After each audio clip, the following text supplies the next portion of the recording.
Hello aspirants, welcome back again. Myself Divyanshu Pandey. और आज के सेशन में हम क्लास 10 बोर्ड एग्जाम के इम्पॉर्टेंट मैथ के चैप्टर ट्रिग्नोमेट्री के क्वेश्चंस को कवर करेंगे। ये क्वेश्चंस आपके आने वाले एग्जाम के लिए काफ़ी यूजफुल रहने वाले हैं। तो चलिए शुरुआत करते हैं आज के सेशन की अपने इस टॉपिक के साथ।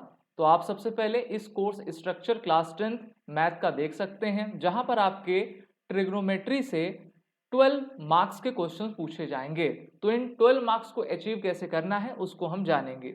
आपके एग्जाम में केस बेस्ड क्वेश्चंस आपके आते हैं, उससे आपको भागना बिल्कुल भी नहीं है, डरना भी नहीं है। बस आपको जो कॉन्सेप्ट हैं अच्छे तरीके से समझना है और उनको स्टेप बाय स्टेप लगाते चले जाना है। तो सबसे पहले तो आप कॉपी पेन लेकर रेडी रहिए और मेरे साथ इन सभी क्वेश्चंस को वन बाय वन सॉल्व करते जाइए। अब देखिए, ये आपका इंडिया गेट लग रहा है, ठीक है, नई दिल्ली में आपका लोकेटेड है। तो इंडिया गेट के बारे में कुछ बताया गया है और कहा गया है कि it stand as a memorial to 74187 soldiers of Indian army who gave their life in the first world war. तो पहले पैराग्राफ में इसके बारे में बताया गया है, जिसका हमारे इस क्वेश्चन से कोई भी मतलब लेना देना नहीं है।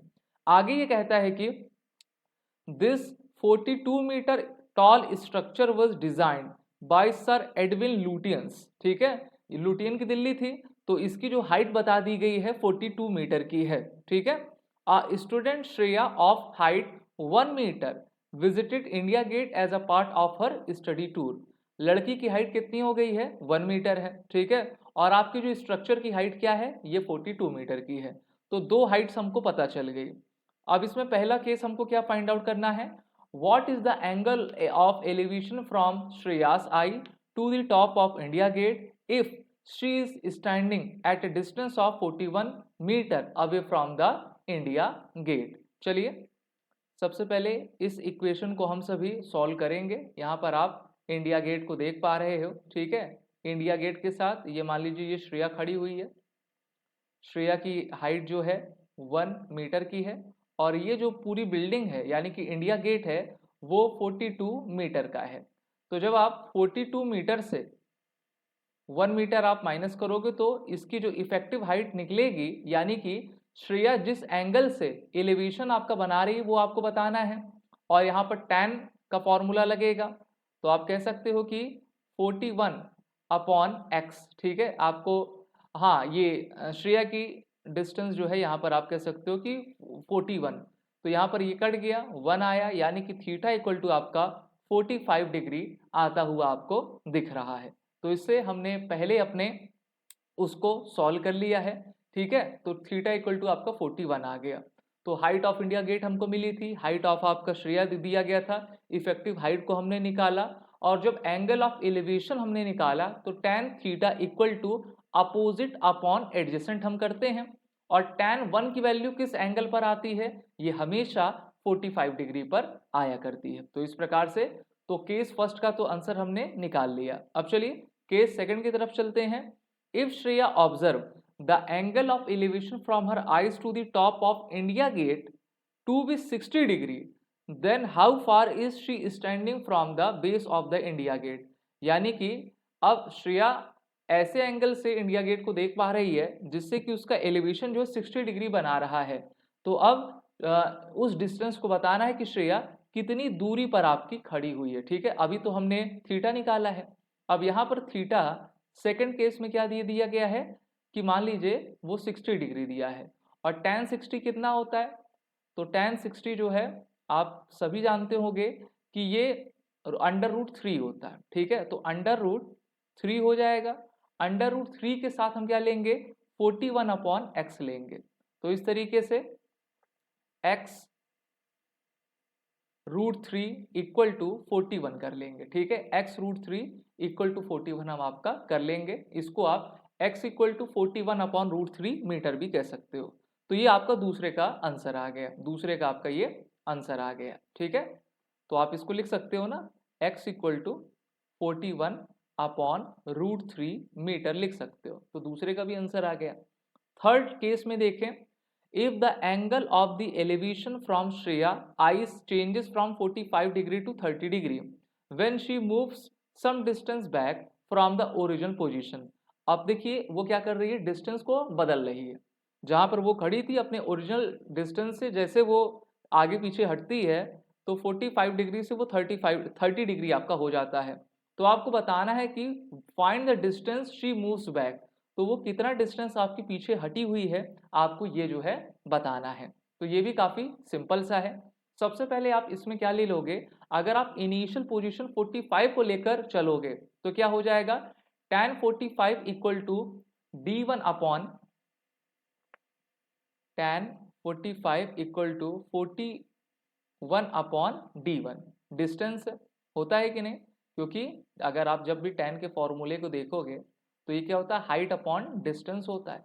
तो वही हाइट आपकी ये 41 है और डिस्टेंस पहले हम x ले लेते हैं। tan 45 की वैल्यू क्या होती है, 1 होती है। तो d1 इक्वल टू आपका 41 आ गया और ये 41 किस में है, क्या यूनिट है इसकी, मीटर में है। इसी के साथ आपको दूसरा जो एंगल था वो 30 दिया गया था, तो इसको फिर से हम 41 अपॉन d2 करेंगे और tan 30 की वैल्यू तो आप जानते ही हो 1 अपॉन रूट 3 होती है, इक्वल टू 41 अपॉन d2 हो गया। तो आप कह सकते हो कि d2 equal to under root 3 41 metre. यहां तक आपका क्लियर हो गया। अब आपको मेनली क्या करना है, d2 को d1 से आप माइनस कर दीजिए, दोनों डिस्टेंस को आप माइनस कर दीजिए, आपको आंसर यहां पर दिखता हुआ मिल जाएगा, d2 माइनस d1 करेंगे ना।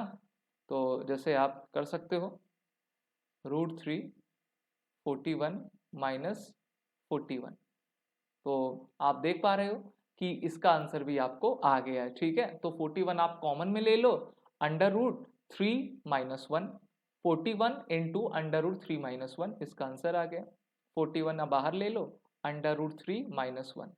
यहाँ तक समझ में आया सभी को, दिख रहा है कि नहीं, आप सभी को बताइए दिख रहा है कि नहीं। यहाँ पे मैं लिख देता हूँ फिर से, 41 आप बाहर ले लीजिए, अंडर रूट 3 माइनस 1 मीटर। तो तीनों का ही आंसर आपने निकाल लिया। बड़ा ही सिंपल क्वेश्चन था, एक बार फिर से मैं आपको बताना चाहूंगा। इस स्ट्रक्चर की हाइट 42 मीटर दी गई थी, श्रेया है वहां पर जाती है, श्रेया की हाइट 1 मीटर की है। तो जिस एंगल से वो देखेगी, अपने आंख से देखेगी ना, तो स्ट्रक्चर की हाइट और उसकी हाइट आप माइनस कर दीजिए, इफेक्टिव हाइट 41 आ गई।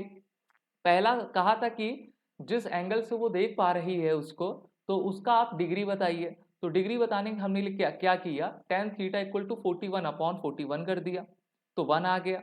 tan थीटा की वैल्यू 1 किस पर आती है, 45 पर आती है, तो पहला आपका 45 हो गया।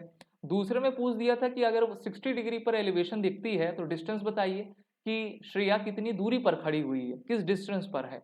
तो आपने 41 x equal to 41 upon under root 3 metre निकाल लिया है। फिर यहाँ पर दो अलग अलग एंगल्स दिए थे और कहा था कि अगर वो अपने इनिशियल पोजीशन से डिस्प्लेस होती है तो आप बताइए कि उसने कितनी डिस्टेंस ट्रेवल की है। तो यहाँ पर आपने d2 माइनस d1 करके डिस्टेंस भी निकाल लिया। कितना सिंपल सा क्वेश्चन था, और ये केस बेस्ड स्टडी के 3 मार्क्स के क्वेश्चंस आपके रहते हैं ना, जो कि इंपॉर्टेंट है। इसी के साथ next question, if sine a plus B equal to 1 and cos a minus B equal to under root 3, जहां पर ये कंडीशन दी गई है तो आपको एंगल a और एंगल b को बताना है। ठीक है, आप जानते ही हो कि साइन 90 डिग्री पर जो है वैल्यू आपकी 1 होती है, तो इस तरीके से जो a प्लस बी की वैल्यू आपकी आई है वो 90 पर आई होगी कि नहीं। और इसी प्रकार से आप कॉस की value, cos A minus B under root 3/2 दिया है। अच्छा, अंडर रूट 3/2 किस पे होता है, तो आप कह सकते हो कि अंडर रूट 3/2 जो है ये 60 पर होता है कि नहीं होता है। तो a, इसको आप इक्वेशन 1 और 2 करिए, इनको जोड़ दीजिए, जब आप जोड़ोगे तो 2a आ जाएगा, 2a आएगा कि नहीं आएगा, और 9 6 15 150 आ जाएगा। a इक्वल टू आपका यहाँ पर 75 आपको दिखता हुआ प्रतीत होगा। ठीक है, तो इस तरीके से आप इसको करते हुए नजर आएंगे। अब यहाँ पर जब आप इक्वेशन ए को इक्वेशन बी से, अच्छा दोनों सही दिया है कि नहीं, एक मिनट फिर से देख लेते हैं। अच्छा, अंडर रूट 3/2 वो तो साइन पे आता है, तो यहाँ पर हम 30 करेंगे, जी हाँ 30 कर लेंगे। ठीक है, जी हाँ, कॉस 30 पर अंडर रूट 3/2 होता है, तो जब हम प्लस करेंगे तो 90 और 30 कितना हो जाएगा, 120 हो जाएगा। तो यहाँ पर आपको 60 डिग्री ए की वैल्यू दिखेगी। ए की वैल्यू जब 60 आ गई है तो इसको आप किसी भी इक्वेशन में कर दीजिए।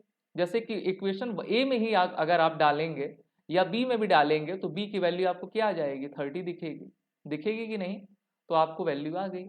ए की भी वैल्यू आपको पता चल गई और साथ ही साथ आपको बी की वैल्यू पता चल गई। तो काफी सिंपल था।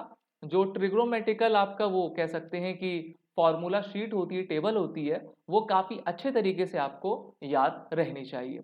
आगे बढ़ते हैं हम सभी नेक्स्ट क्वेश्चन की तरफ। चलो भाई करते हैं। If sine theta plus cos theta equal to √3, तो आपको बताना है कि ये जो है आपका 1 के इक्विवेलेंट है। सबसे पहले जैसे √3 इस प्रकार के टर्म आपको दिए जाएं तो आप बोथ साइड्स का स्क्वायर कर लीजिए। चलिए मैं यहाँ पर लिख देता हूँ sine theta plus cos theta equal to √3। और हाँ, आज तो 1 जनवरी 2026 है, तो आप सभी को नव वर्ष की हार्दिक शुभकामनाएं। पढ़िए मन लगा के। तो चलिए इसका हम होल स्क्वायर आपका करते हैं, ठीक है। इसका अलग से कर लीजिए, इसका आप अलग से भी कर सकते हैं, कोई इसमें दिक्कत की बात नहीं है। तो sign square theta plus cos square theta हो जाएगा, तो उसको हम 1 मान लेंगे। और ये क्या हो जाएगा, 2 साइन थीटा कॉस थीटा हो जाएगा। √3 इंटू √3 क्या हो जाएगा, ये 3 हो जाएगा। यहाँ तक क्लियर है। 1 को इससे आप माइनस कर दो, 3 - 1 यानी कि 2 हो जाएगा। तो 2 साइन थीटा, समझ में आ रहा है कि नहीं? जहां ना समझ में आए तो कमेंट बॉक्स में कमेंट करके करिए। तो 3 में से 1 गया, 2 आपका आ गया। और इस 2 से आप 2 को काट लेंगे कि नहीं? 2 से 2 को आप जब काट लेंगे तो साइन थीटा और कॉस थीटा बराबर आ जाएगा आपका 1। यहाँ तक क्लियर है आप सभी को? यानी कि sine theta into cos theta की वैल्यू यहाँ पर आपको 1 आ गई। अच्छा, आप कहोगे ठीक है सर, लेकिन हमको तो क्वेश्चन वो वाला सॉल्व करना है, तो इसको हम सॉल्व करते हैं। tan थीटा को आप क्या लिख सकते हो, sine theta upon cos theta लिख सकते हो। कॉट थीटा को हम क्या लिख सकते हैं, कॉस थीटा अपॉन अपॉन क्या लिख सकते हैं, साइन थीटा लिख सकते हैं, ठीक है। चलिए अभी हम इसका LHS लिए हुए हैं, इसको हम सॉल्व करते हैं। जब आप सॉल्व करोगे तो यहाँ पर कॉस थीटा और साइन थीटा हो जाएगा। इसको डिवाइड करोगे तो यहाँ पर ऊपर आपके sine square theta plus cos square theta मिलेगा। Sine square theta cos square theta की वैल्यू 1 होती है और कॉस थीटा साइन थीटा की वैल्यू आपने यहाँ पर 1 लाई हुई है, तो 1/1 हो गया, तो आंसर 1 आ गया। हेंस प्रूफ हो गया, LHS इक्वल टू RHS हो गया। ये 2 मार्क्स के क्वेश्चंस आपके प्रीवियस ईयर के एग्जाम में पूछे गए हैं और इसी तरीके के क्वेश्चंस बस वैल्यू बदल बदल के आपसे पूछे जाएंगे ना। तो इसका काफी ध्यान रखिएगा, हो सकता है √3 की जगह √2 आ जाए ना, साइन कॉस की जगह कुछ और आपका आ जाए, तो घबराइएगा नहीं, बस अपने पर भरोसा रखिए, कॉन्फिडेंस रखिए। नेक्स्ट क्वेश्चन आपका है, from a point on the ground the angles of elevations of the bottom and the top of transmission tower fixed at the top of 20 metre high building, जो कि आपका 2 एंगल्स बना रहे हैं, ठीक है, 2 एंगल्स बना रहे हैं। तो आप यहाँ पर कुछ इस तरीके के स्ट्रक्चर को, डायग्राम को आप बना लीजिए, ठीक है। 45 डिग्री और आपका 60 डिग्री, ठीक है, 45 डिग्री और ये 45 आप कर सकते हैं, इसको आप जो है 60 डिग्री कर सकते हैं। और यहाँ पर इसकी जो आपकी हाइट दी गई है 20 मीटर दी गई है। Find the height of the tower, तो एक तो हाइट आपकी ये हो गई है और एक हाइट आपकी ये हो गई है। एक टावर की होगी, बिल्डिंग के ऊपर ही तो आपका टावर रखा जाएगा। चलिए देखिए, इसको करने के लिए फिर से आप जो है tan के फॉर्मूले की तरफ जाएंगे और वहां से जानेंगे किस तरीके से इस प्रकार के क्वेश्चंस को आपको हल करना रहता है ना। तो यहाँ पर हाइट ऑफ बिल्डिंग आपको 20 मीटर दी गई है, हाइट ऑफ टावर आपको h मीटर दी गई है। तो सबसे पहले हम जो बॉटम टावर है उसका टेंजेंट निकालेंगे, कैसे, tan 45 से लेकर। तो tan 45 करोगे, tan 45 नीचे वाला आप देख सकते हो, तो 20/x हो जाएगा। ये 20 मीटर है, ये बिल्डिंग की हाइट 20 मीटर है और ये टावर है, इसको आप x मान लीजिए। tan 45 की वैल्यू 1 आती है कि नहीं? तो इस तरीके से x इक्वल टू 20 मीटर आपको मिल गया कि नहीं मिल गया? x की वैल्यू आपको क्या मिल गई, यानी कि जो डिस्टेंस है वो आपको 20 मीटर दिख गया है। अब इसी तरीके से जब आप हाइट ऑफ द बिल्डिंग देखेंगे, बिल्डिंग प्लस टावर, x की वैल्यू आपको पहले से मिल चुकी है, तो और आप यही भी देख रहे हो जो पूरा आपका टावर है वो 20 + h चला जाएगा, ठीक है। ये अब मैं यहाँ पे लिख देता हूँ हाइट ऑफ टावर। तो ये बिल्डिंग तो 20 थी और टावर जो है आप इसको h मान लो, इसको h मान लो, इसको आपने x माना था और x की वैल्यू आपको 20 मीटर आ चुकी है। चलिए अब किस पर हमको करना है, tan 60 पर करना है। ठीक है, tan 60 equal to 20 plus h upon 20 हो जाएगा। अब tan 60 की वैल्यू क्या कोई मुझको बताएगा या फिर नहीं बताएगा। tan 30 की तो वैल्यू 1/√3 होती है और tan 60 की जो वैल्यू होती है वो √3 होती है। तो चलिए इसको हम करते हैं कि किस तरीके से इस क्वेश्चन को हम सॉल्व कर पाएंगे। करना कुछ नहीं है, सिर्फ आपको वैल्यू को पुट करना है। तो tan 60 की वैल्यू √3 है तो 20√3 हो गया इक्वल टू 20 प्लस h आपका हो गया। ठीक है, अब यहाँ पर आप क्या कर सकते हो, 20 को कॉमन ले सकते हो, √3 माइनस 1 कर सकते हो इक्वल टू h कर सकते हो। तो ये जो हाइट थी, किसकी हाइट है, टावर की हाइट है, ये आपकी निकल गई, यानी कि 20 इंटू √3 माइनस 1 मीटर। ठीक है, ये आपका सिंपल सा क्वेश्चन हो गया है और इसी तरीके से आपको इस क्वेश्चन को करना था और ये भी 2 मार्क्स के आपके क्वेश्चन थे। चलिए एक सिंपल सा क्वेश्चन एमसीक्यू बेस्ड है और यहाँ पर आपको 2 वैल्यूज दी गई हैं और cos 60 माइनस sin 60 आपको बताना है। ठीक है, ये पॉइंट्स दिए गए हैं cos 30 sin 30 और cos 60 माइनस sin 60 दिया गया है, तो इनका आपका डिस्टेंस बताना है। तो डिस्टेंस फॉर्मूले का यूज होगा। डिस्टेंस फॉर्मूला क्या होता है, √x2 माइनस x1 का whole square plus y2 minus y1 का होल स्क्वायर होता है। cos 30 की वैल्यू आप लगा लेंगे, √3/2 होती है। sin 30 की वैल्यू क्या होती है, 1/2 होती है कि 1/√2 होती है, आप एक बार बताना। उसी प्रकार से cos 60 की वैल्यू और sin 60 की तो हमको पता ही है, √3/2 होती है। sin 30 की 1/2 होती है। तो चलिए सभी वैल्यूज को हम सबसे पहले आपका लिख लेते हैं। अगर आप p की वैल्यू देखोगे, ठीक है, पहले की मान लीजिए पॉइंट फर्स्ट की अगर आप वैल्यू देख रहे हो तो इसमें cos 30 की जो वैल्यू आएगी √3/2 आएगी और इसकी आपकी 1/2 आएगी। अगर आप इसकी वैल्यू देखोगे तो cos 60 की आपकी 1/2 हो जाएगी और इसकी ये माइनस में है तो √3/2 आएगी। आएगी कि नहीं आएगी। अब आपको इसमें सिंपली क्या करना है कि डिस्टेंस फॉर्मूले को पुट करना है ना। अब मैं उसको सॉल्व करने नहीं जा रहा हूँ, बस मैं यहाँ पर डिस्टेंस फॉर्मूला लिख देता हूँ ना, जिससे कि आप इसको कर पाए। डिस्टेंस फॉर्मूला क्या होता है, √x2 माइनस x1 का whole square plus y2 minus y1 का होल स्क्वायर। आप कहोगे सर इसमें x1 x2 है क्या, अरे भाई कोऑर्डिनेट्स देख लो, x1 ये है, y1 ये है, x2 ये है और y2 ये है। ठीक है, बस आप इसमें रख के इसको सॉल्व कर दीजिएगा, आपका आंसर आ जाएगा। लेकिन मैं ये कहूँगा कि इस क्वेश्चन को एमसीक्यू में नहीं पूछना चाहिए था, क्योंकि थोड़ा सा ये लंबा है, लेकिन उतना भी नहीं है, आप इसको कर सकते हो ना। चलिए आगे बढ़ते हैं नेक्स्ट क्वेश्चन की तरफ। नेक्स्ट क्वेश्चन भी कुछ इसी तरीके से आपका कहा गया है, इसमें भी आपको वैल्यू पुट करनी है। तो 2 हम लिखेंगे, sin 30 की जगह क्या वैल्यू थी, 1/2 थी। tan 60 की वैल्यू क्या थी, √3 थी, माइनस 3 cos स्क्वायर है। cos स्क्वायर 60 की वैल्यू क्या होती है भाई, क्या कोई बताएगा मुझको, ये होती है 1/2 होती है। ठीक है, और इसका स्क्वायर कर लेंगे। sec स्क्वायर 30, तो जब भी sec की वैल्यू आपको निकालनी हो तो sec किसका अपोजिट होता है, cos का अपोजिट आपका रहा करता है। और sec 30 की वैल्यू यानी कि cos 30 की वैल्यू आपकी √3/2 होती है, तो हम sec 30 की वैल्यू निकाल सकते हैं, उसको आप पलट दीजिए, 2/√3 कर दीजिए। ठीक है, 2/√3 कर दीजिए, 2/√3 कर देंगे तो इसका स्क्वायर। अब इसको आप सॉल्व कर लीजिएगा तो इसका आंसर आपका आसानी से आता हुआ दिख जाएगा। चलिए इसको हम सभी सॉल्व करते हैं।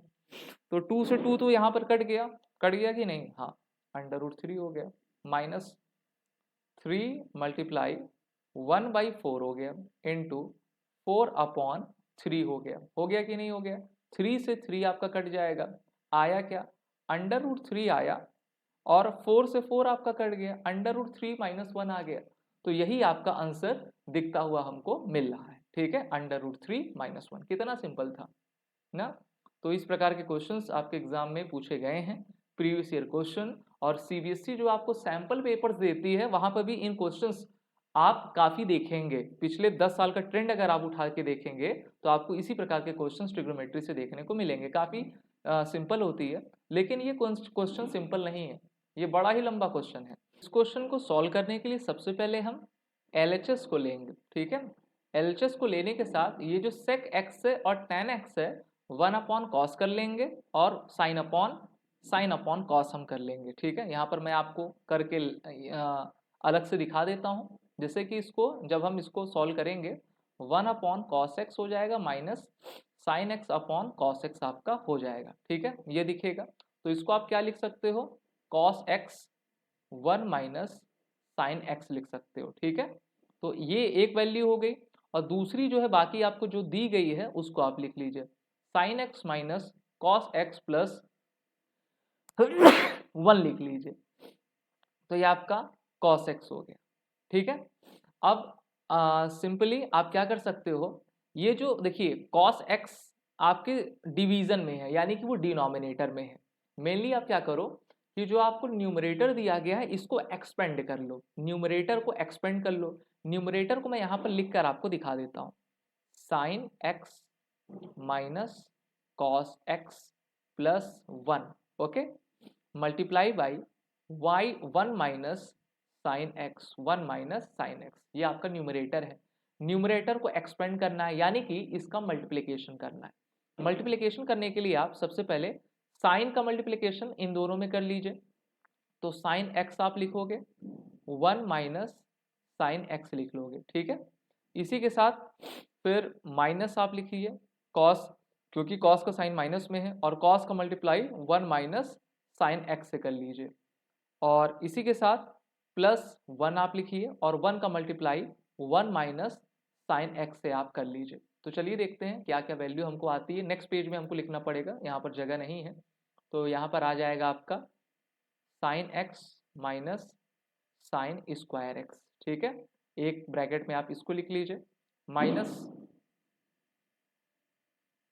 Cos x minus cos x sine x plus 1 था, ठीक है। और जब आपने 1 का मल्टीप्लाई 1 से दिया तो ये 1 ही आया, और ये आपका साइन x आ गया। यहाँ तक सभी को क्लियर? यहाँ तक हमने कुछ गड़बड़ तो नहीं की? बिल्कुल नहीं की, ठीक है। चलिए अब हमको क्या करना पड़ेगा, तो इसको हम फिर से एक बार एक्सपेंड आपका करेंगे ना। एक्सपेंड करने में हमको क्या क्या मिलेगा उसको हम जानेंगे। तो अगर आप क्या इसमें से कुछ वैल्यू कटती हुई नज़र आ रही है, इसको अगर हम लिख लें, sine x minus sine square x minus cos x plus cos x sine x minus 1 plus sine x, ठीक है। ये ओवरऑल वैल्यू आपको दिख रही है। अब इसमें से क्या कुछ कटेगा या फिर नहीं कटेगा, वैसे तो ये वैल्यूज बंद भी नहीं थी, यहाँ से आप साइन x को साइन x से यहाँ पर काट सकते थे, ठीक है। और ये 1 माइनस साइन स्क्वायर एक्स जो आया है उसको आप क्या लिख सकते हो, इस वाली वैल्यू को हम हटा देते हैं, ठीक है। यहीं से हम इसको अगर काट देंगे तो देखिए ये माइनस साइन एक्स था, ये आपका साइन एक्स था, इसको हमने काट दिया। तो इस प्रकार से हमने क्या किया, माइनस साइन स्क्वायर एक्स हमने लिखा, okay, minus cos x plus cos x sine x लिखा प्लस 1 लिखा। यहाँ तक क्या किसी को कोई दिक्कत परेशानी समस्या? मेरे ख्याल से आपको बिल्कुल भी नहीं होनी चाहिए। अब इसके बाद जब आपने इन वैल्यूज को लिखा हुआ है तो आप इसको फैक्टराइज फर्दर कर सकते हो, माइनस को बाहर लेके। क्या कर सकते हो, माइनस को बाहर लेके। माइनस अगर हम बाहर लेते हैं तो हमको क्या क्या वैल्यू मिलेगी देख लेते हैं। माइनस जैसे ही आप बाहर लेते हो तो यहाँ पर आपको sine square x plus cos x minus cos x sine x minus 1 की वैल्यू आपको यहाँ पर प्राप्त होते हुए नजर आ रही है। अब यहाँ पर आप जो साइन स्क्वायर एक्स दिया हुआ है वहां पर आप 1 माइनस कॉस स्क्वायर एक्स लिख सकते हो, ठीक है। 1 माइनस कॉस स्क्वायर एक्स आप लिख सकते हो। चलिए लिख के हम देख लेते हैं, 1 माइनस कॉस स्क्वायर एक्स लिख सकते हैं, plus cos x minus cos x sine x minus 1 हमने यहाँ पर सिंपली कर लिया है। नेक्स्ट पेज हम खोलेंगे, नेक्स्ट पेज के साथ हम देख लेते हैं कि क्या यहाँ पर कोई वैल्यू कटती हुई नजर आ रही है। जी हाँ, एक वैल्यू हमको कटती हुई नजर आ रही है, वो किसकी है, वो 1 की वैल्यू है। तो 1 से हमने 1 को काट दिया, ठीक है। फिर हमने इसको फिर से लिख लिया, और क्या लिख लिया, माइनस ये बाहर था, ये भी आपका माइनस था, तो cos square x plus cos x minus cos x sine x. यहाँ तक सभी के समझ में आया कि नहीं? राइटिंग थोड़ा वैसे है, लेकिन आप जो है समझने की कोशिश करिए। अब माइनस साइन का मल्टीप्लीकेशन आप अंदर में कर लीजिए। चलिए एक पेज और खोलना पड़ेगा, वेट अ सेकेंड। चलो, तो यहाँ पर हो जाएगा, माइनस का माइनस से करोगे आप तो आपको कॉस स्क्वायर एक्स आ जाएगा, फिर माइनस कॉस एक्स हो जाएगा, माइनस कॉस एक्स हो जाएगा, इसके बाद आपका plus cos x sine x हो जाएगा, plus cos x sine x आपको दिख जाएगा, ठीक है। अब इसमें आप क्या कर सकते हो, कॉस की वैल्यू को बाहर ले लीजिए, कॉस कॉस एक्स की वैल्यू को बाहर ले लीजिए, तो यहाँ पर आपको कॉस एक्स दिख जाएगा। कॉस एक्स दिखने के साथ आपको और क्या वैल्यू दिखेंगे, तो cos x plus sine x minus 1 दिखेगा, cos x plus sine x minus 1 दिखेगा। तो लिखते हैं cos x plus sine x minus आपको 1 दिखेगा। अभी आपको याद होगा हमने LHS ही लिया था, कहाँ गया, और RHS यानी कि ये जो cos x था उसको हमने छोड़ा हुआ था। अब यहाँ पर आप इसके नीचे cos x की वैल्यू यानी कि जो डिनोमिनेटर था उसको लगा लीजिए, इसकी वैल्यू आपकी कट गई, तो आंसर आपको क्या मिला, आंसर मिला cos x plus sine x minus 1, ठीक है। क्या इसी को प्रूफ करना था क्या हमें? जी हाँ, cos x plus sine x minus 1, इसी को प्रूफ हमको करना था। आ गया सिंपली। तो हमने क्या किया, सबसे पहले न्यूमरेटर को एक्सपेंड किया, एक्सपेंड करने के साथ साथ, ठीक है, कुछ वहां पर वैल्यूज को जो कट रही थी उनको काट दिया और फिर लिखा, ठीक है। माइनस साइन का इसमें काफी बड़ा रोल था, और जो डिनोमिनेटर था उसको हमने उससे डिवाइड कर दिया। तो इस तरीके से हमको इस क्वेश्चन का आंसर मिल गया है। ये क्वेश्चन आपके एग्जाम में इस तरीके के क्वेश्चन ट्रिग्नोमेट्री से पूछे जाते हैं। 3 मार्क्स का ये क्वेश्चन है ना, तो घबराना बिल्कुल नहीं है, स्टेप बाय स्टेप करिए, धीरे धीरे करके आपका आंसर निकल आएगा। प्रैक्टिस जितना आप करेंगे उतनी स्पीड आपकी इनहेंस होती चली जाएगी। आई होप वीडियो आपको अच्छा लगा हो। आपको नव वर्ष की हार्दिक शुभकामनाएं, साथ ही साथ बोर्ड एग्जाम चैनल को आप फॉलो करते रहिए, चैनल को सब्सक्राइब कर लीजिए, वीडियो को लाइक शेयर जरूर कर लीजिए। Wish you all the best.